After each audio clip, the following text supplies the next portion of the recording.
Technology isn't just a part of our everyday lives anymore.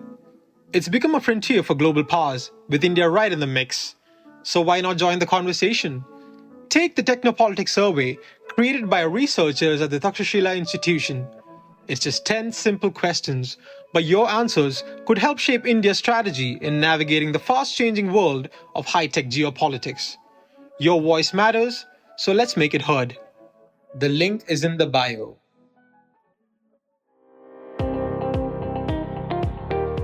Welcome to All Things Policy, a daily podcast by the Takshashila Institution. We are a bunch of policy nerds based in Bengaluru, and we like bringing fresh perspectives to Indian affairs and Indian perspectives to global affairs. So grab a cup of coffee, sit back, and join us for today's chat. Hello and welcome to another episode of All Things Policy. I am Miheer. I'll be your host today. I am a researcher at Takshashila working in economic policy. I have with me today Anisree Suresh, a research associate in Takshashila working on trade and economic policy. Hi Anisree. Hi, I'm here. Super excited for this episode. Yes, me too. So our topic today is state capacity. Yes. So let's start with can you define state capacity, Anishree, and then that can set a kind of context for the whole discussion. Yeah. So this is a very interesting topic for anyone who is slightly interested in public policy, to anyone who is actively working on it. So the state capacity is basically the ability of the state to effectively decide as well as to implement public policies, and it varies greatly across India, right? And the way we look at the various public policy actions the government taking, the government interventions, you can see that the state capacity of the government in each of these disciplines is varies.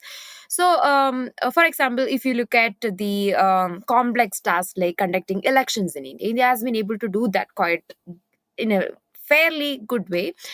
And but if you look at some minute tasks, if you look at certain urban local bodies in India, you can clearly see the state capacity challenges there, right? So problem actually lies in that India has been setting a lot of public policy goals for itself, but it has not been able to achieve certain simple measures of efficiency in undertaking these tasks. So these inefficiencies in the state apparatus could be at various levels, either it could be because of the lot of bureaucratism, the paperwork associated with it, or in the long process of undertaking a policy or implementing a policy, especially with the regulatory hurdles and everything. And it could be because of the inefficiencies in the way we manage the personnel, the staff, right? So we're going to mostly focus on the personal aspect in today's conversation, because state capacity itself is a very vast topic, and we could really get into a lot of really amazing debates on this topic and everything. So but today I think we are going to discuss about the state capacity itself and the challenges associated with it. And the Takshashila's researchers over the time have analyzed these specific human resource challenges in India's governance system and came up with certain very interesting mechanism to improve India's human resource processes in the strategic domains foreign affairs, the intelligence and defense. So I think we can get into the details of these solutions and see how they work later. So basically, that's the context for today's discussion. Yeah. State capacity is kind of such a big parameter you look at when you design policy, right? So there's this old adage that says that, there is no good policy that is good on paper but doesn't work in real life. Yes. Any kind of good policy needs to work in real life, and that's when it becomes successful. Yeah. And, state capacity plays, one of the most important roles, implementing that. And actually, what kind of policy you're implementing does change and has to change based on the kind of state capacity you have, right? Yeah. So for example, EVMs are such a great example because you have such great state capacity in India to conduct elections, in the farthest corners of the country, in mountains, in forests, etc. But that's because you have such a great workforce for the ECI, other government organizations. Yep. So in this context, how do you look at state capacity challenges in India? In certain sectors, there is such good state policy. In certain sectors, there are, the state capacity is so less. So how do you look at these challenges? Yeah. So it's very interesting because, like, if you look at the macro aspects of things, so the macro aspects of government interventions in general, India has been able to achieve a lot of things. And if you look at it, like, India liberalized its economy in the 1990s, right? Hmm. So India actually added almost 364 million people to its population in the last 2 decades since it's liberalized. Okay, so Wow. Okay. yeah, Yeah. that's a huge number. Like, if you look at it, the stock that India had in terms of its population Yeah. back in 1947, we added almost that much of people to India's population in the last 2 decades itself. So you have a booming population, Hmm. and along with that, India has a growing economy. Yeah. So the stress on natural resources and contestation over land, energy, water, and then you also have to make sure that there's a basic public services provided to these many Hmm. people. So, like, the need of public state apparatus is growing at a faster rate, right? Yeah. And this is only going to become more severe in the coming years. Hmm. So, and at the same time, India is also positioning itself as one of the world powers with a significant geopolitical and economic prowess, right? Yeah. So, one of the reports produced by the Carnegie, so they were talking about, like, India's population increased from 846 million to 1.2 billion between 1991 and 2011, Yeah. right? And but if you look at the public sector employment, it decreased from 19.1 million to 17.9 million. Okay. Okay. So over the periods, the absolute size of the, if you look at the Indian Administrative Service, for example, Hmm. that also dropped by 10% by Yeah. 2010. Okay.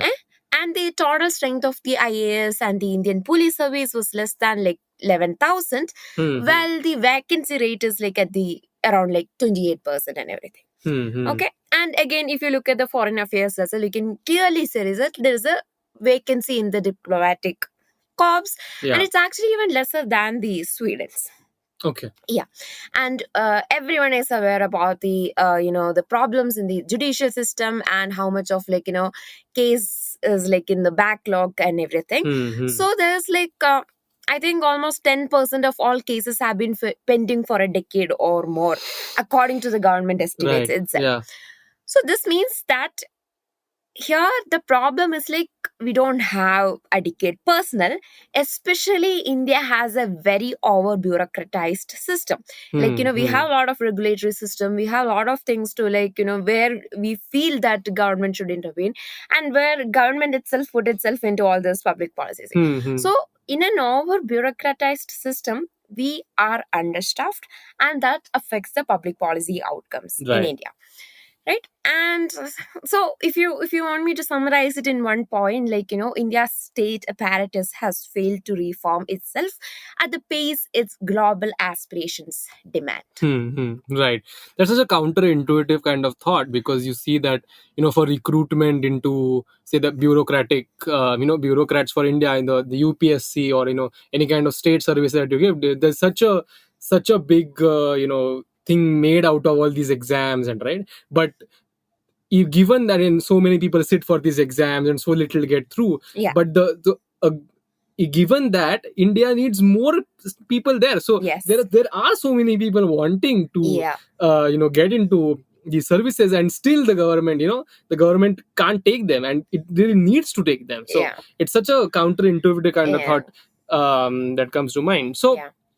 let's move a little bit to India's strategic sectors, right? Yes. So, because that, I think, is what is really interesting, in which, say, the foreign policy sector. So, India's foreign policy is at a juncture today that, you need to increase engagements with other states, other nations in the world, and you want to project the country as an aspirational power, or Yeah. an influential power Yes. in the world system, or the international system. So for that, state capacity needs to increase, right? So you need more people working. So how is India faring there? Yeah.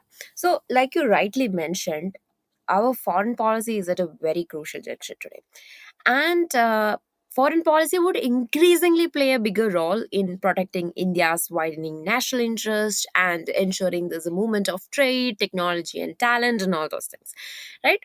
So, but as India engages more with the world, converting these aspirations into like tangible outcomes requires substantial state capacity, right? Yeah. So I would like to borrow some of the ideas by Takshashila researchers. So Pranay Kottastane, the deputy director of Takshashila Institution, in one of his pieces for Hindustan Times, he argues that so India's foreign service is awfully short of its requirement to fulfill India's national interest. Right.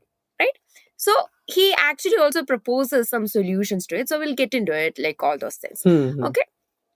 So while you can also make sure that there is a dramatic increase in the Indian foreign service to address this gap, the personal gap in the system, it is a long-term solution, right? You can't suddenly say that, okay, we need more people in the IFS system. It takes its time, it has its own processes, and you need the training and everything to be done. So that's a long-term solution, which India should consider that solution also. Another solution that Pranay suggests is that a surge hiring strategy, where what we do is that we try to hire as much as large number of people below the ambassadorial position, not above the ambassadorial position, but below the ambassadorial. As a support staff.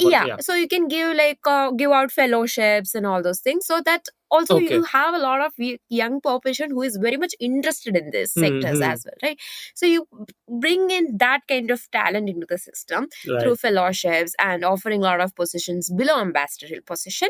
So which is kind of a different approach than the lateral entry approach that MBA has tried out in 2000. So back then what happened is like a lot of the criticism came even from the IFS officers itself, was the fact that they felt that like you're giving lateral entry and they're like directly going to the ambassadorial position and all those, right?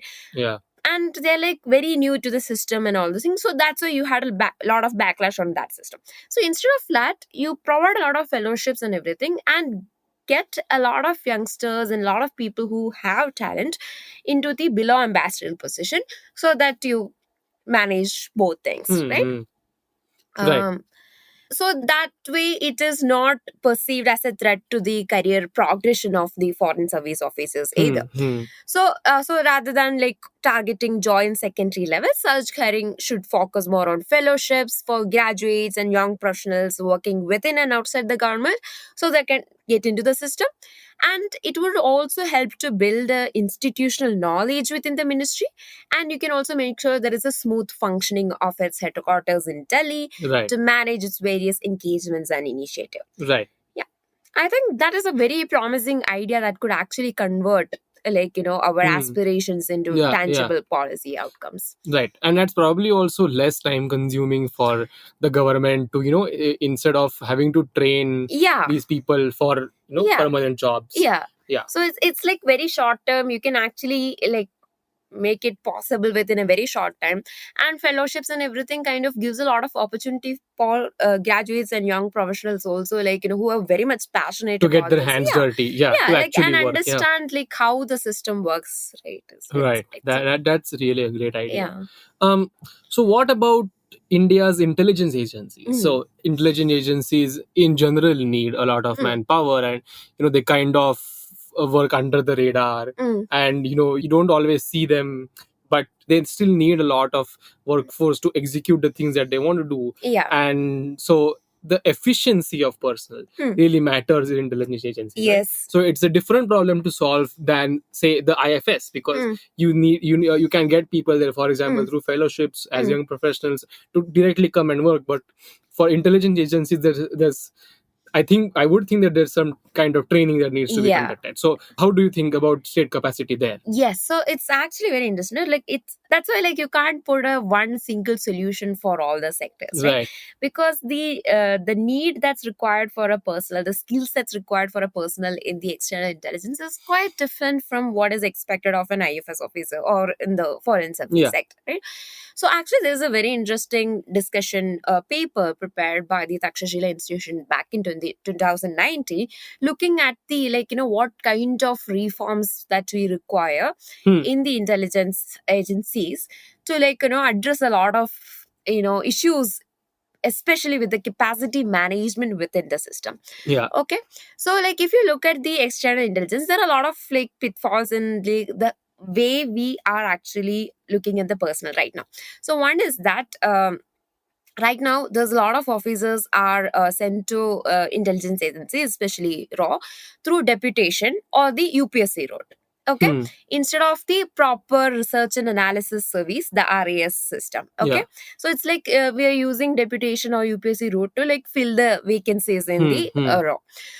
In the discussion document, Pranay and Mr. Arni and Shibani Mehta, they talk about like, there's a problem with this mechanism because officers who come to raw on deputation, they kind of return a kind of the loyalty to the parent service, Right. and also like they feel like and in case if they become a liability also, they always have the chance to go back to their parent service, right?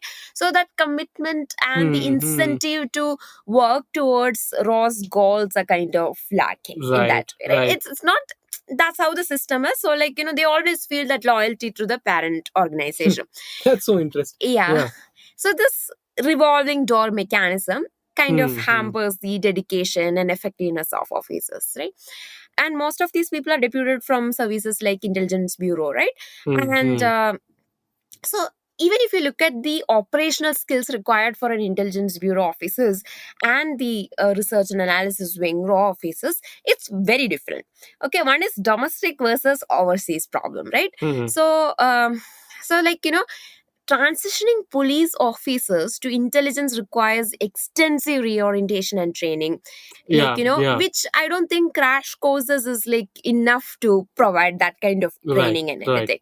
So right now they are given like 6 months training course for recruits, like and that is a drastic reduction from the previous 3-year program, Hmm. and that itself has failed to meet some of the complexities of the modern intelligence work. So the 6 months is not at all sufficient to have that kind of skills and this thing to meet the demands of the job, right? Yeah. Yeah. And today you need a lot of like skills in the digital aspects, advanced language proficiency.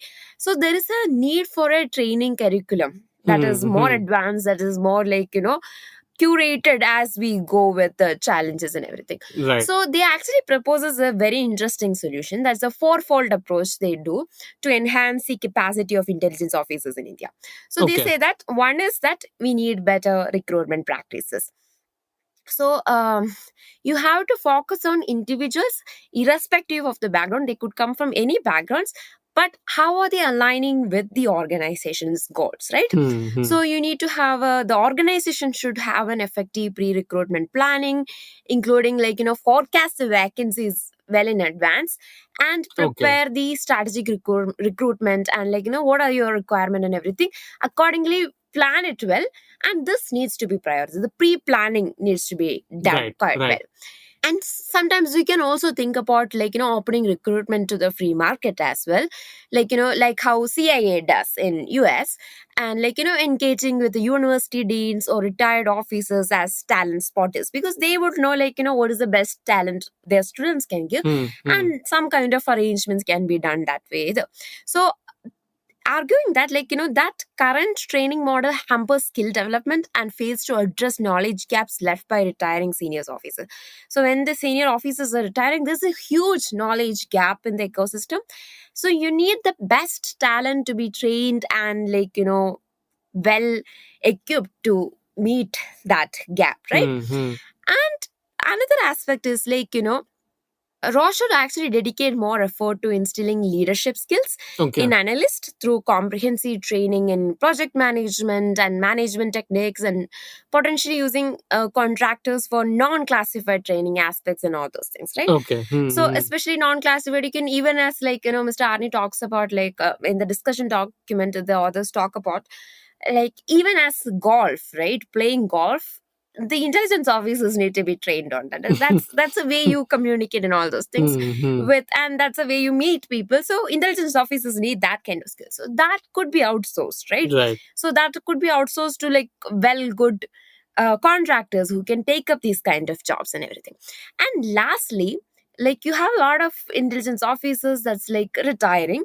So we need to leverage this retired officers as instructors, they and utilize these resources for their invaluable institutional knowledge Hmm. to train the recruits effectively. Hmm. Right. Yeah. That makes a lot of sense. So that the intelligence officers need to be trained in golf is such an amusing idea, but at the same time very important, right? Yeah, So yeah, this kind of aspect that's overlooked, yeah, management training, yeah, everyone kind of needs that. yeah. So yeah, that's good points. Then probably you can talk about the defense sector, right? Yeah. So state capacity in the defense sector, I mean, there has to be a lot, there needs to be a lot. India is the seventh largest country in the world physically. Geographically, we need a lot of Yeah. army personnel for the population that we have, the land mass that we have, the different types of geographies that we have, etc., etc. But a big problem that comes up in the defense sector is pensions, right? Yeah. So how do you address the human capital deficit in India's, of course, please also elaborate on what the deficit is, and then so address, how can you address it without increasing, without burdening the government more with defense pensions. So that's the most important question Yeah. about this topic. Yeah. So that's a very interesting. So always when we see the budget and everything, we see the defense budget and like a lot of debates happens, right? Does India need this much? And one huge percentage of India's defense budget goes into the pensions as well. So so at the same time, you have to keep the morale up of the soldiers as well to like keep the nation safe and all those things, right? So there are like a lot of solutions that many people propose. So one is like, I think quite a while back there was like some discussion whether we should increase the age of retirement age of our defense personnel. How would that? But I think that also doesn't really work well for India's military effectiveness, because military is fundamentally what? Combat focused, right? Where age has significant impact on the performance in high stress environments, characterized by danger, fear, uncertainty, and all those things. So you need actually very young people in the military to have, especially in the combat focused activities, right? So again, in one of the discussion documents by General Menon and Pranay, they examines India's rising defense pension expenditures. And they also propose a solution. Okay, they propose a human capital investment model, which is like somewhat similar to a lateral movement of armed forces personnel into the national security system. Okay. So the very interesting aspect of this proposed solution is that they said that having this approach in the system, they could yield savings of approximately some 12 lakh crores if this model is implemented effectively. So it's also a very interesting model. I'm not sure how we can explain it without the graphs and charts with the podcast, but basically the track one of their model, which is termed as inverse inductions. Okay, that involves recruiting personnel from the central and state armed police forces into the Indian armed forces for 7 years. Okay, and after training, these recruits serve for 7 years in the defense before returning to their parent organization. So they serve 7 years here and they return to the parent organization. And upon their return, they also undergo another 3-month reorientation training period, and they still be able to retain their seniority within the parent organizations. And they will be also receiving pensions as applicable to their recruiting organization, not the defense, but the state and central armed police forces. This thing, right? And so this way, you kind of maintain the defense preparedness of the central and state armed police forces, despite the inverse induction process and everything. You can just say. So this also kind of addresses two aspects. One is the pensions aspect. Since they are not getting the defense pensions, the central and state armed forces has the one pension policy and all those things. So it's not as expensive as the other one and all those things, right? And also it also tries to address the concerns of regarding officers advancing age by you facilitate the lateral movement and they're able to keep their seniority and all those things, right? So, and but there is one criticism to this approaches was that probably the state armed police or the central armed police should be able to engage much with the citizens, right? Unlike the Right, defense yeah. forces. So how do you ensure that they are still able to engage with the public effectively, have that kind of you're able to deal the issues of the Hmm. public, unlike the defense forces is to protect the nation, right? Nation, yeah. Here the objective is you also have, it's your own citizens, your own people, so you have to keep that too up. So that's why they proposed this 3-month retraining period as well, to enable retired personnel to adapt to civilian interactions Yeah. while serving in the home security forces. Right. That makes a lot of sense. So Yeah. it's like the IFS and intelligence services example you mentioned, Yeah. where you need to do different things in Yeah. those two organizations. That's right, And yeah. when you come back, you need to again Reorient yourself. relearn. Yes. Yeah. Yes. Right. So I think that's very important. That's why I think it's very important also for this podcast purpose that, we cannot provide an umbrella solution for all these state capacity challenges across India. You have to see that what is the organizational need, what is the demand of the organization, what is the objective of the organization, and aligns it with its personnel in it. Right. Yeah. Right. So another saying in economics or public policy is that the answer lies somewhere in the middle, right? Yeah. So we might not be able to continue the same pace that we have Yeah. with the pensions, for Yeah. a longer period of time, Yeah. say whatever, in 30, 40 years. And something like the lateral entry scheme is also probably not the most possible, feasible solution. So the answer lies somewhere in the Yeah, middle. you Right. just have to modify it here and there to find the perfect solution for this thing. Yeah. Yes. All right, this has been a really riveting conversation. Thank you, Anisree, for being there. Let us know what your thoughts are. Yeah. All right. Thank you, Miheer. Thank you, everyone. If you liked our show, dive into Takshashila's research on technology, strategy, and economic affairs. Check us out at our Twitter handle @Takshashila INST or our website takshashila.org.in.